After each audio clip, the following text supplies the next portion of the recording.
Good afternoon. Hi, I'm Paul from Refocus Coaching, and welcome along to one of my chats with dads in business about how they manage their energy and their health. And today I am joined by Adi. If you want to introduce yourself. Absolutely. Good afternoon, everybody. My name's Adi. I help people predominantly with digital stuff, so helping people to get things online, build courses, communities to help them share their knowledge. I'm a dad and I'm in business, so I think I tick a couple of boxes there for you, Paul. Yeah, ticked all the boxes. Perfect. Thank you. And thanks. Qualified. Yeah, you qualify definitely. Yeah. And thank you for your time today. And I know your time is precious. You're a busy chap, so appreciate you giving up a bit of time to come and chat on here. Thank you for inviting me. Uh, Thank you. Yeah, so if you're watching and you've got any questions or comments, please pop them in and hit them, and we should see those pop up our end.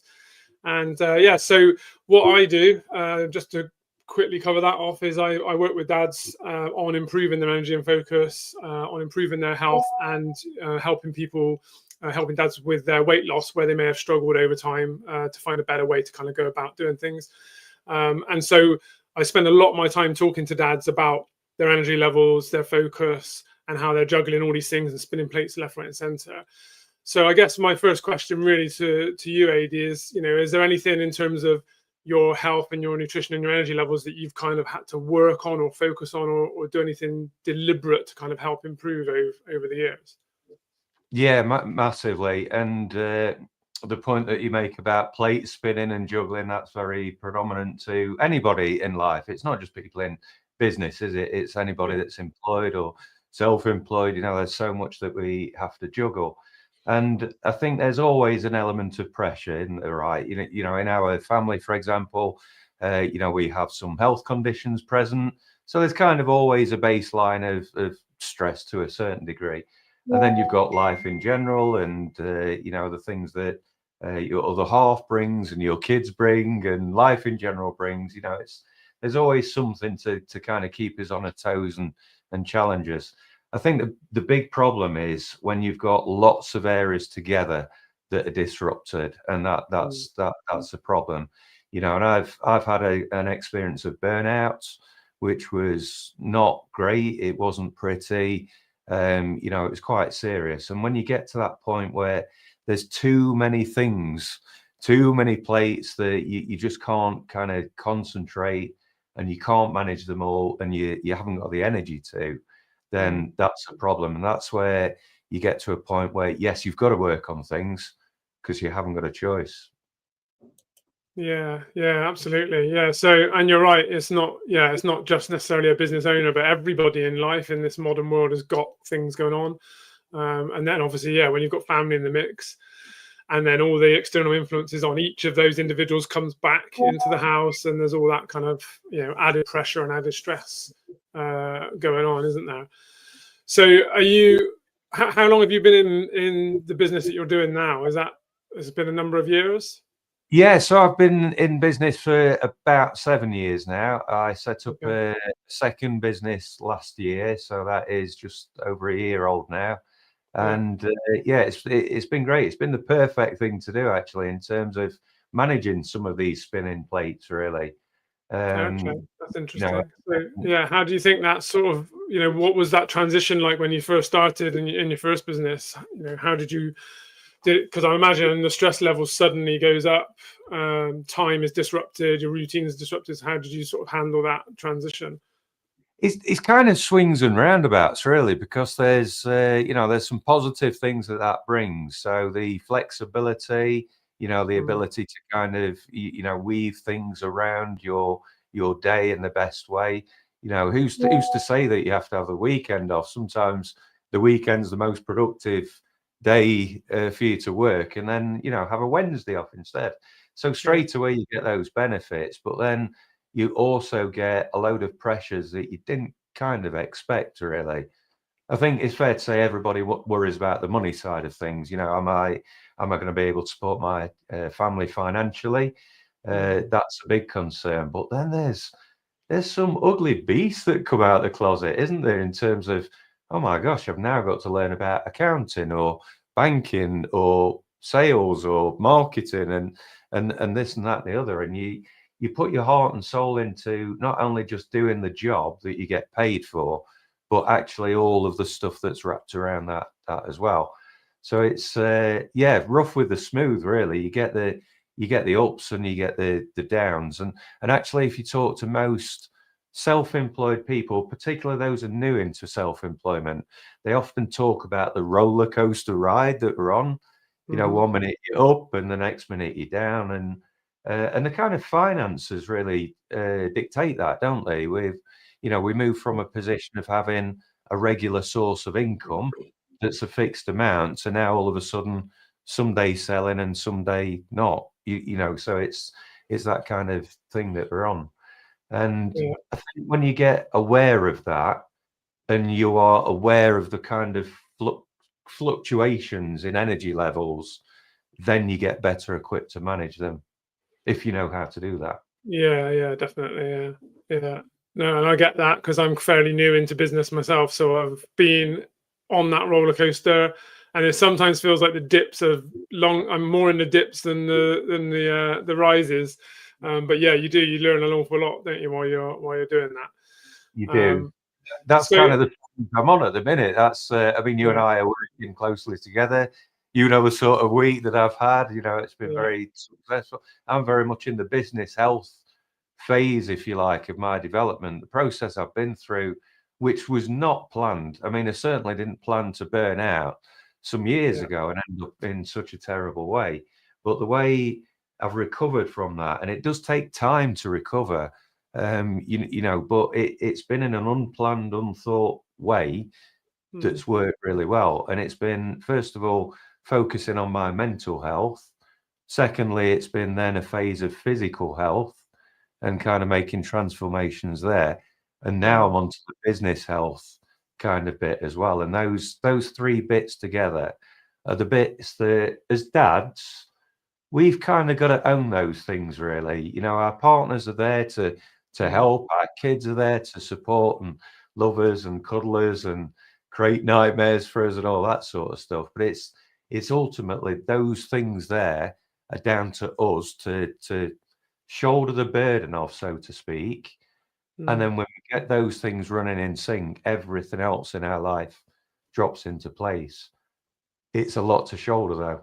It is, yeah. No, and I like that. I like what you're saying there as well about obviously the family around you. I think you're sort of doing it for them, so therefore that's part of your motivation, and they're part of your inspiration. And I work with a lot of people, and we talk about what is motivation and how to get it. And actually, I think motivation comes from taking action, usually for me. So if you take action and take some steps towards something intentionally, then you can feel progress, then you are motivated to then take more and to continue more. So you can't just rely on motivation just being there when you need it most, because that's not how it works. It sort of comes from having taken some action, I think. And so interesting. So do you want to sort of touch on a bit about that work you did in the past then? Because obviously you were saying about your sort of mental health and your physical health. I think they're obviously linked, and they are clearly linked. But what do you think was it that was there like a biggest thing that worked for you or helped you to kind of to turn that corner and make that change? Yeah, absolutely. I mean, the first thing to say is, like I said, I didn't have a choice. There's a photo I've got of myself actually having checked out of hospital, having checked in on my own. I was sent there by the GP, who had, massive concerns about what was going on with my heart. I had a Fitbit at the time. I've never actually worn that since, because it was quite a scary experience. But the statistics from my Fitbit, together with the chest pains that I suffered over kind of 24 hours, the first part of that I kept very quiet. I kind of suffered in silence, and even the family around me didn't realize what was going on. But there was a point in which I had to speak up, and I was sent to hospital and spent the afternoon being kind of wired up and checked out and things like that, and absolutely everything physically was okay. And I can remember the doctor saying, this is anxiety, this is this is your body screaming at you that something is wrong. And I don't know what prompted me to, but it was such a scary afternoon because in my head, I kind of said bye-bye to a few people, I was there on my own. And when I walked out of the hospital, there was something that kind of inspired me to take a selfie with, accident and emergency in the background. I took the photo. I didn't share that, that wasn't, I know sometimes people kind of share their hospital trips on Facebook. That wasn't for me. That photo has been kept very private, but it's one that I go back to because as I look at that, I knew that I didn't have a choice. It's either do or die, basically, literally. So that was the trigger, if you like, for me to make changes. From a mental health perspective, I had a round of counselling, which was wonderful. That actually kind of freed me up and untrapped me to kind of make the leap into self-employment. Actually, it was very helpful for that. But in 6 sessions, you can't really get through loads of stuff, Paul. You tend to focus on a topic. And at that time, as a family, we had a load of stuff going on, serious health things going on that I didn't even talk about in that counselling because I kind of felt the need to just bring one thing and just not bring too many kind of things and, just focus on dealing with stuff. So actually the big shift for me in my mental health was when I started working with a lady that actually was a client.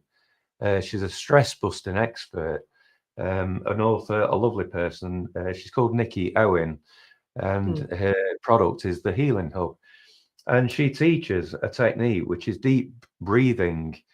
And it's a mixture of meditation on steroids with some kind of hypnotherapy stuff going on and some beautiful surround sound tracks. And you do this deep breathing technique. And very quickly, kind of within minutes, you release cortisol and adrenaline, which, as you know, is the contributor to stress.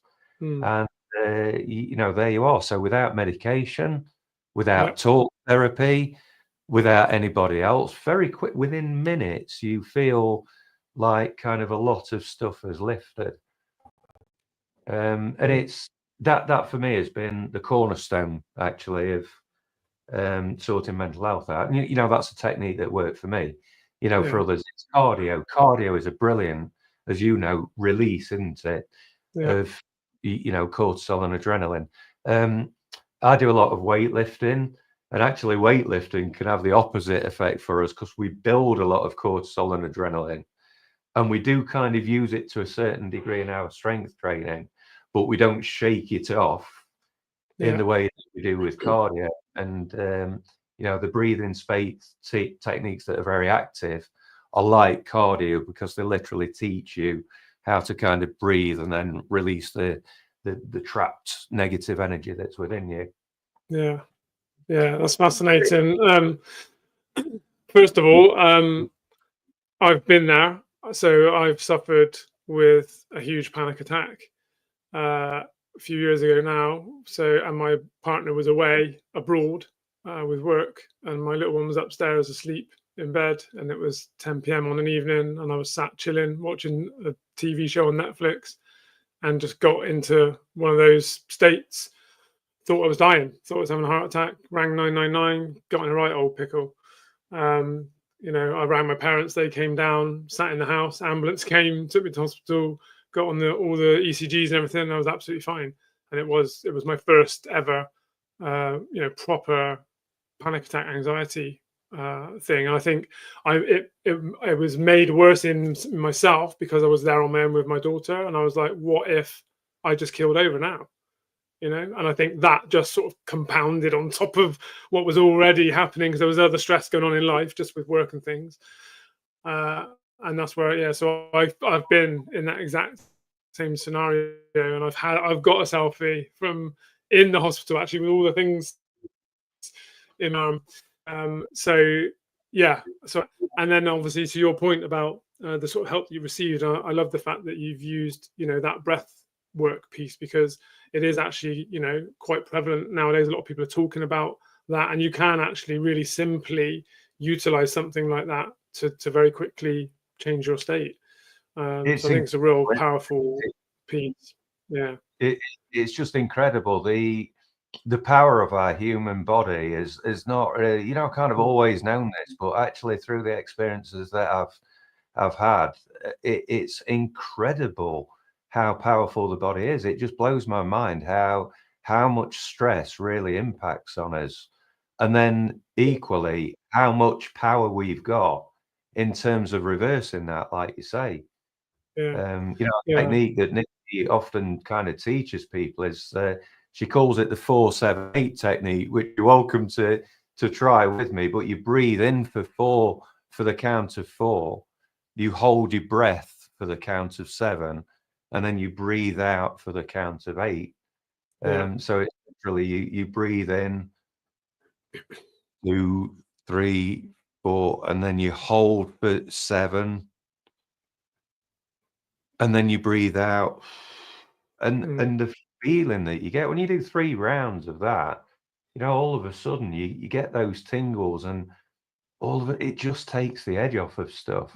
Yeah. Well, I Yeah. mean, we are, like you said, the human body is an amazing thing. It's a very complex thing, and the sort of homeostasis within us is managed by those little wonderful things called hormones, of which there are a great deal, many, and they're constantly in flow and in working alongside each other. And so sometimes we mess those up with external stimulus, and we mess it up with foods that we eat, with things that we drink, with drugs and alcohol and things like that we take on board. Stress, obviously, lack of sleep, all these other things, all these stimulus that we give our body. And that's one of the things I think we battle, you know, in the modern world. All of us, not just men, not just dads, but everybody battles in the modern world. There are so many stimuli, and we live in such an environment where the easiest option is often not going to be helpful to rectify our hormonal imbalances. We go for comfort, we go for convenience, we go for quick fix over everything else. And actually, when we strip it right back to the bare basics, breath work, just breathing, is actually going to be incredibly beneficial for every single human on the planet. But we take it for granted. Most people do what I call shallow breathing. We don't really fully breathe. We sit slouched on a comfy sofa. We're surrounded by cushions, squishing our diaphragm, physically stopping ourselves from properly taking a deep breath, and our body becomes conditioned.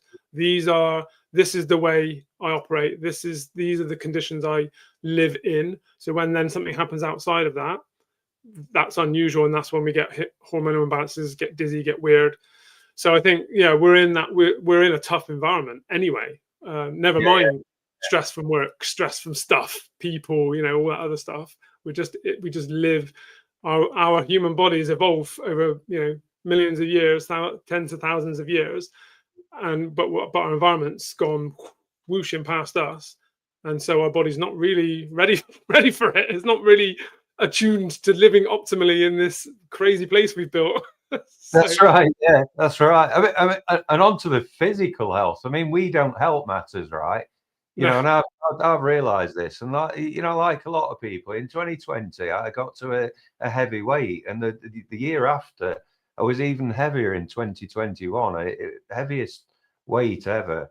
And I just kind of said to myself, and bearing in mind, you know, I'd gone through a process of really kind of shifting my mental health in a good way.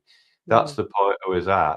So I wasn't kind of beating myself up or anything like that. But, you know, I was kind of, in fact, my mate was egging me on to join the local gym, you know, because we're lucky. We have a community gym that you can only join once a year, right? And at that time, it was £50 for the year to join. Yeah. And seriously, Paul, this place is kitted out, you know what I mean? And he turned around to me and says, if you don't join a gym for 50 quid, you're never going to do anything, man. And I thought, you've got a fair point. So sometimes you need to hear that, don't you? That harsh reality.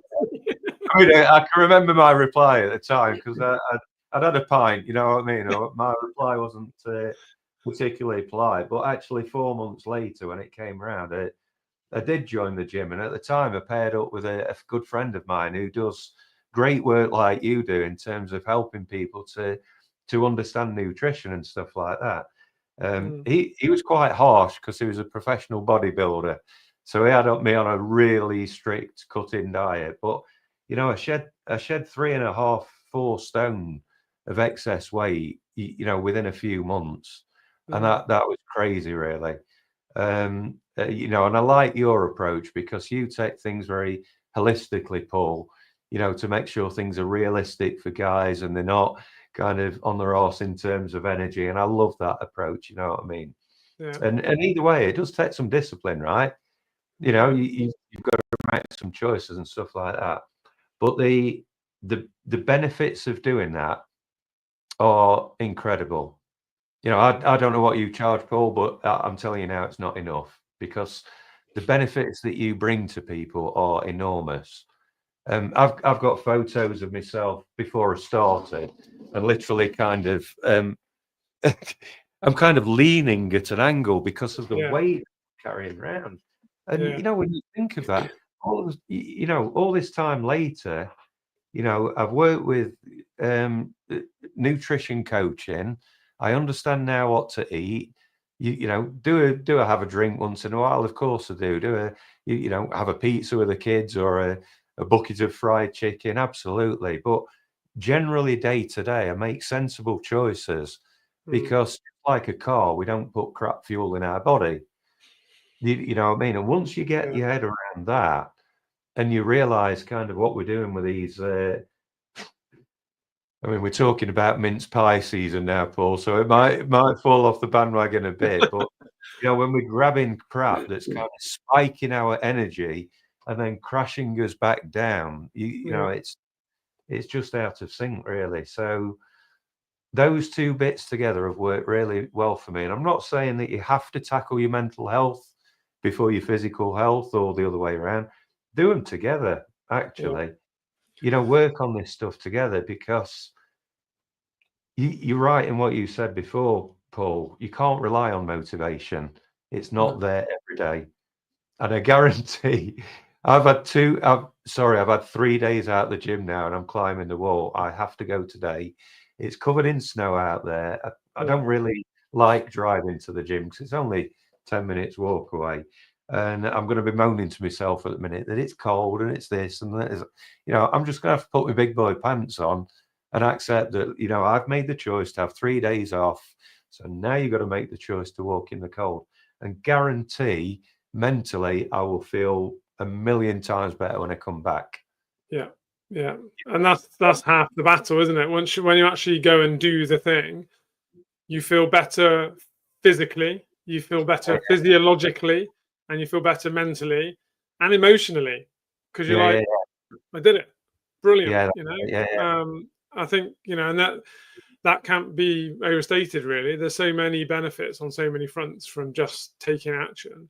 And it doesn't have to be huge, but you know, and the thing I like now is the way we treat our body consistently. So the most of the time, the way we treat our body sets the tone for our metabolic pathway. So now, when you have a few days where you don't train, your body's going, "Hello, we're missing the normal cycle here. What's going on?" You will get an urge to do it because your body's used to doing it. Your hormonal balance is in such a way and such a pattern that it needs that to happen.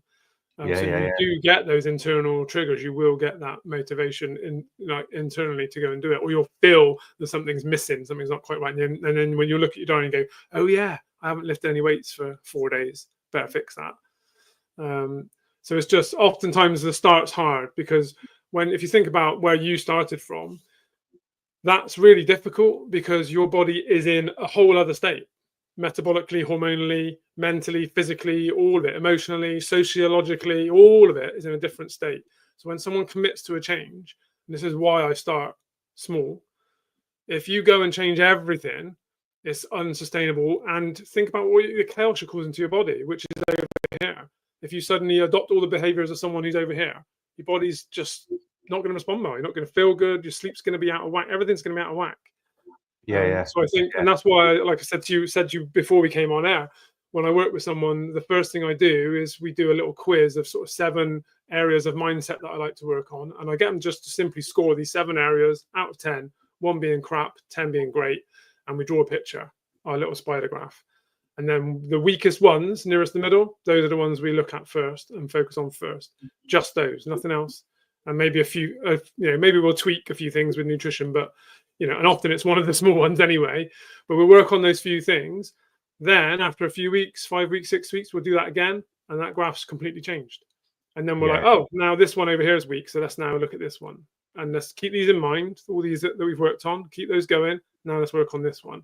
And I think that's partly why my approach works, is because we don't just go, oh, you're weak everywhere, let's go, and just change everything. Because it's never, ever, ever going to work. Yeah, that's it. You've got to use your strengths. I mean, my weak point actually was crazy, really. So I did join that gym, like I said. And I can remember the day after almost having a meltdown with my missus and kind of saying, I don't believe what I've just done. I don't know how it all works. And it's crazy, really, because, I've got a military background. I was really, really fit in my kind of teens and growing up through my early 20s, and then life takes over, doesn't it? But believe it or not, I didn't know how a gym worked. My training back in my military years was entirely different. There was none of these fancy machines and cables and this, that, and the other. It's, very old school. And it had been that long ago. I didn't really know what to do. And so that confidence, and then you've got all those things going on, haven't you? Going, what if people think this? What if people think that? Dink. And for anyone that's in that position, I'd say that approach that you're saying, Paul, start small and build up is ideal. It might be the gym, it could be walking, it could be running. My first thing I did it with my daughter, actually, which is a dad thing to do, was brilliant. We did catch 5K together. I think that was a 2020 thing, actually. Something to do, but also a hat tip towards the fact that I was getting unhealthy. But anything you can do to kind of just make progress, but to pick up on that point in terms of confidence, the judgment that does go on inside a gym, I'll tell you this now, is the efforts and the respect that people have for you turning up. That's the judgment that happens inside a gym. Nobody's looking at kind of what you're lifting, how you're lifting it, this and that and the other. If they can help you, there's some helpful people in there that kind of help you along, especially if you ask. But in my experience, there's nobody taking the mickey. There's nobody kind of mocking you and anything like that. And actually, if there was, and to be honest, there is a little bit of banter, between some of us inside the gym that have got that relationship. But, those that haven't, it's entirely different. But actually, if anyone oversteps the mark, I'm not bothered these days because I'm not there for them. Well, that's the thing. Yeah, you're there for you, aren't you? And I agree to your point. If people are looking at you in the gym, they're probably inspired by you. They're probably thinking fair play for getting in there, and you are one of the few who are actually going out and trying to improve yourself. There's millions sat at home on the sofa not taking action. So there's no one in the gym, and all those guys that are flexing in front of the mirror, they all started out and they were shit too. So exactly. They'll definitely have a level of respect going on, for sure. Yeah. Cool. So I'm going to have a quick scan at my little questions here. So one thing I like to kind of ask people I talk to on here is there kind of been any particular individual or a book or a podcast or a show or something that's kind of you've used, that you sort of advocate for, or that something that you'd recommend other people kind of look at? Yeah, 100%. So I'm gonna give another shout out to Nikki J. Owen, actually, the author of various books on beating stress and this breathing space technique that I mentioned as well. She also does some wonderful sleep journeys as well, and these are incredible. So At my worst, actually. So if my stress levels are really, really bad, one of the red flags to me is disturbed sleep. Mm. And how it usually materializes for me is I'll get to sleep, not a problem, bang out for the count, and usually in kind of an exhausted type way. But then I'll wake up in the early hours of the morning, and that's kind of the thing where all of a sudden the mind's on the go, and that's it. And when I'm at my worst, which this hasn't happened fortunately for years now. Now I've got on top of things. That then has an impact on everything. It kind of impacts on your mood during the day and that sort of stuff. So Nikki's sleep journey tracks, I've found a lot of benefit in those kind of times where I've woke up in the morning and you literally pop some headphones on. And there's so much going on within these tracks that, and I think it's done deliberately, that you try to keep up with what's going on, the music, the sounds, the kind of things that are moving from ear to ear. I think it's that much to keep on top of, you give up, and therefore you relax and you go into kind of a very deep sleep. So yeah, that's kind of the thing for me that's shifted a few things really in terms of that technique for me is now my go-to. So if I'm ever in a way, and bearing in mind, Paula, you never let yourself get as bad as you have done historically. I've had a kind of a few low moments, and each one's been perhaps that bit better. I think the last one was the point in which I said, hold on a minute, I'm not doing this anymore. I need to kind of develop some form of resilience or some kind of technique. And what Nikki has given me by kind of teaching me that stuff is that technique that I can literally dive into that at any point I want to. Yeah. I don't That's really recommend good. doing this while you're driving. In fact, it's very, very dangerous to use this technique while you're driving. But, literally at times I've sat in the car and just had a 5-minute kind of work through some breath work. And, it makes a massive difference. Yeah, no, it sounds fascinating. And sleep's something we didn't necessarily talk about yet, and it's one of my sort of pillars that I work on with my clients. So my sort of 4 pillars being nutrition, your movement, and your sort of exercise, your sleep, and then your mindset. Your sort of and in mindset, I sort of mean how organized you are, how you think about things, and how you approach, your intentions. But yeah, sleep's really, really important. And again, it kind of sleep feeds into those hormones that are trying to desperately to balance and find equilibrium for you as well. And so if you're consistently underslept, your cortisol and adrenaline levels are higher naturally anyway. And when you wake up in the morning, cortisol is required. It's part of the waking up process. But if you're consistently underslept, it's just higher than through the rest of the day. And therefore, when there's another stress trigger, you're already, nearly at max. And then it messes with your hunger and your satiety hormones as well. So there are hormones that regulate those things. And the science shows clearly that if you're underslept consistently, your hunger hormone is higher and your satiety hormone is lower. Therefore, you are led to eat more food. And because of our food environment, you invariably go and get high sugar, high fat, high calorie foods. And and then you have, like we sort of talked about earlier, those sugar spikes and a bit of a downward spiral in terms of your overall nutritional health.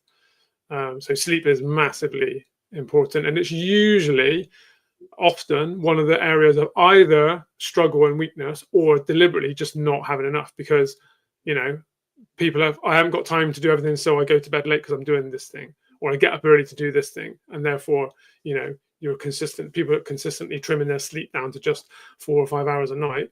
They're fighting a losing battle with that one. It will catch you up eventually and cause problems. So yeah, it's great that you've got a system, because that wakedness in the early hours can be quite a problem then to get back to sleep, especially if you're annoyed and stressed and things are on your mind. It's good to have a system.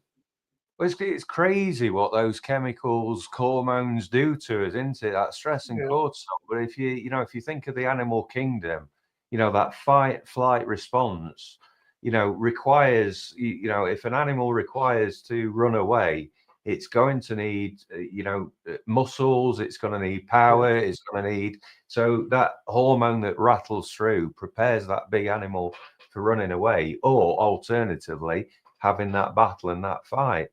And that's the problem for us as humans. Is it's not abnormal to be stressed, right? And perhaps the biggest myth in life is life's easy. But that's not true. Life's not supposed to be easy. It's supposed to be stressful and keep us on our toes. But what we've seemingly become terrible at as adults is the thing that actually children do really well. That 2-year-old that lies down in the supermarket and has that tantrum and releases that stress and then gets up like everything's all right. It's us adults that are telling that child that that's not acceptable behavior. But actually, it's exactly what we need to be doing. Pretty good, yeah. That stuff, because cortisol, adrenaline, I know people that carry this around in EpiPens. Adrenaline, such a powerful drug that can, restart our bodies and all sorts of stuff. Yeah. And we carry that around with us. We carry that around, and it's that we've got to, keep on top of, and all of the pillars that you're doing. Nutrition has a huge impact, doesn't it, on stress levels? Recovery, massively important too. So you're covering good things, Paul. You're doing some great work. Yeah, I hope so. I mean, these are all the things that worked for me in the past as well. Because I wasn't born in this industry as such. I didn't come out of college as a athlete or a personal trainer. I had a corporate career and got obese and got in a right old state and sorted myself out, and then used the COVID years to study to help other people. So I think I'm barking up the right tree, hopefully, and certainly. Yeah. Certainly, the people I work with are feeling the benefits of it as well, which is. I was just about to say, look at the results that you're getting. You are literally changing lives. These are kind of big things for people, and that's where I say you cannot. I can't put a price on the transformations that I've gone through physically and mentally. At all, I cannot put a price on that, because the difference that it's made to me physically. The fact that I can walk up a hill without being out of breath, and I look all right actually for a big birthday I'm getting to next year. I don't look too bad, and then that confidence within it, that then feeds into the relationships that you have. It makes you a better dad, a better partner, all of that stuff. It's and you can't put a price on that.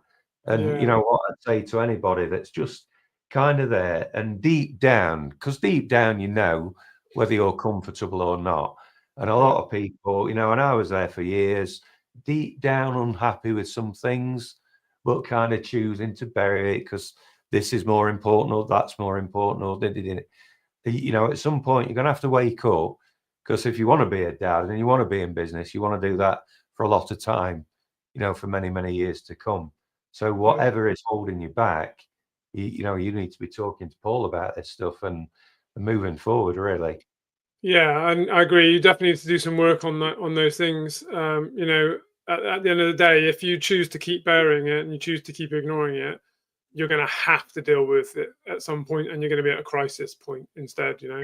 And often we get to crisis point, don't we? That's the thing. A lot of the guys I speak to have had a crisis before they then reach out for help. And you can actually prevent the crisis if you're like you said, if you're feeling like you are not quite where you want to be and things aren't quite going well for you, and there's underlying health issues and you can't fix it and you can't figure it out.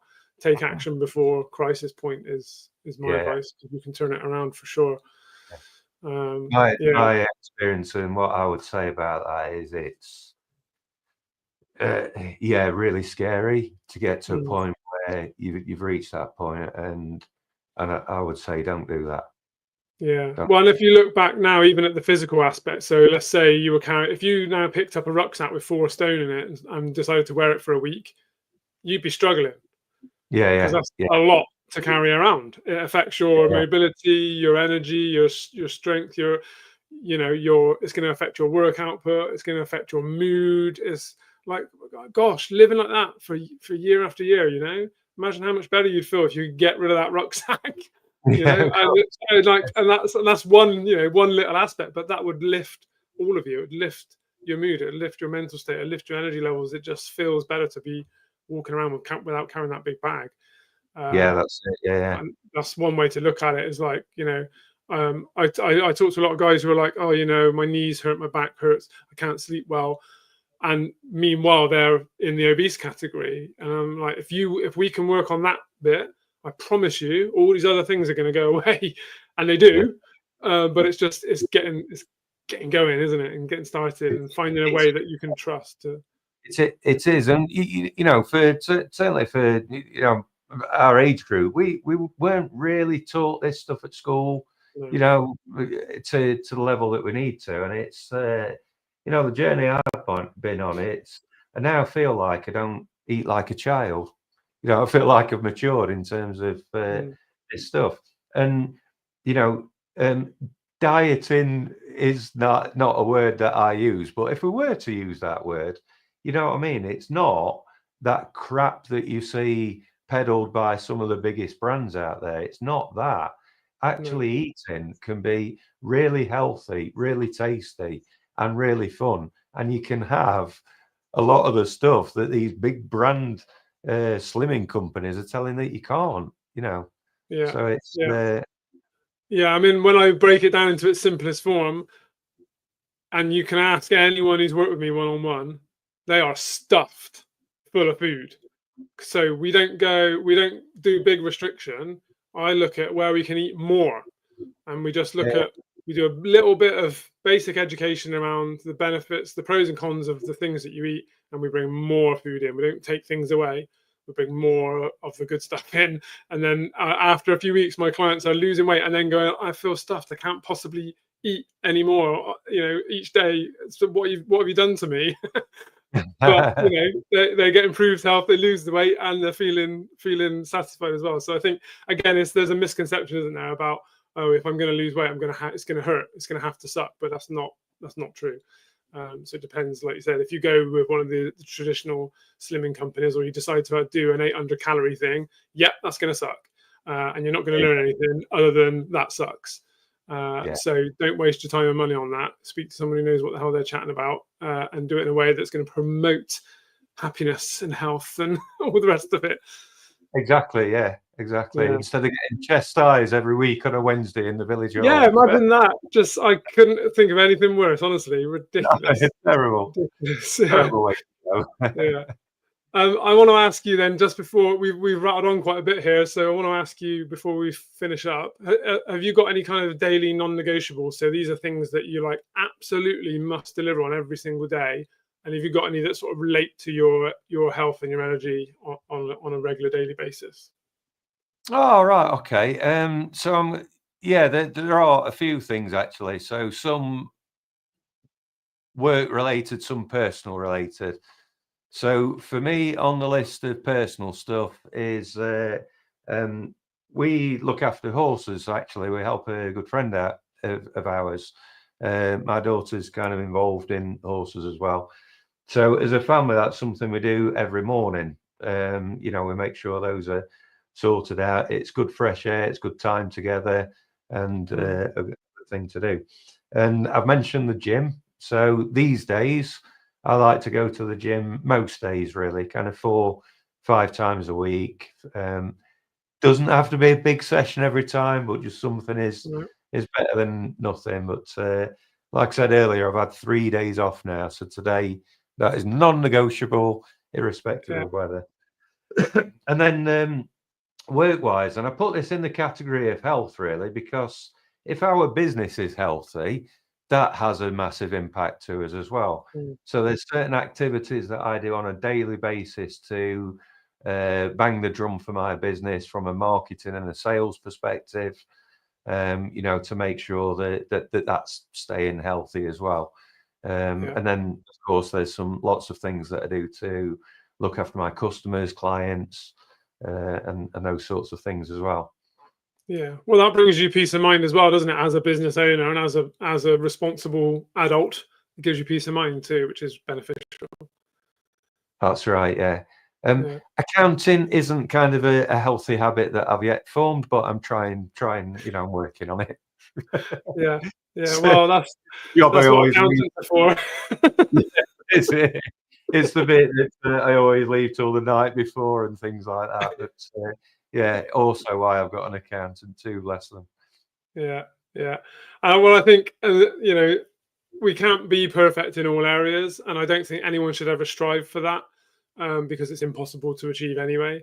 So I think it's the way I always look at it is, when you're thinking about your 4 pillars, your nutrition, your movement, your sleep, your organization, your mindset, what I try and help people to do is to kind of realize that if you hit sort of being more optimal 70-80% of the time, then that leaves you 20-25% of the time to fuck it up, and you're still going to be fine. So it's when we start to get into the 50-50, or it's just squeezing ahead on the suboptimal activities and behaviors, that's when you get into trouble. So I think if we don't worry about perfectionism, don't worry about getting everything right, it's about getting it right most of the time, and you're going to be absolutely fine. So I think the same sort of applies almost to anything we do, doesn't it, really? Well, look, we're going to wrap up there, I think, because we've rattled past 45 minutes. It's been an awesome conversation. Thank you so much again for your time.